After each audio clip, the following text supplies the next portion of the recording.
আমার ননদ এখানে কি করতেছে? ভাই না না, বোন কোথায় যাচ্ছিস? দাঁড়া বলছি, আমার কসম।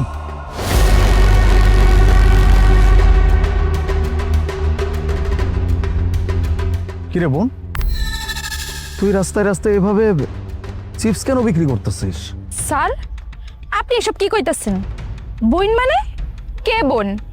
আমি আপনার বোন না। তুই আমাকে চিনতে পারতেছিস না? আমি তোর বড় ভাই।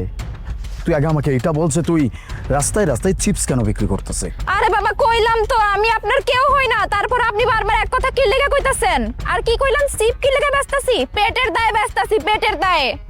আমি তো তোকে সেইটাই জিজ্ঞেস করছি, রাস্তায় রাস্তায় চিপস কেন বিক্রি করতেছিস, যেখানে তোর প্রতি মাসের খরচের জন্য আমি তোকে টাকা পাঠাই। টাকা? হ্যাঁ, আপনি টাকা দিতেন। আচ্ছা, টাকা দিলে তাহলে আমার এখন রাস্তা রাস্তা চিপ বেচতে হয় না? মুনা এসব কি বলছে? আমি তো কিচ্ছু বুঝতে পারছি না।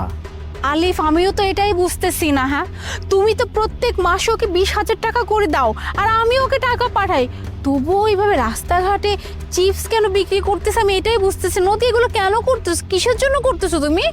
দেখ বোন, আমি প্রতি মাসে তোর জন্য 20,000 টাকা করে বরাদ্দ করি, যে টাকা শুধুমাত্র তোর খরচের জন্য আমি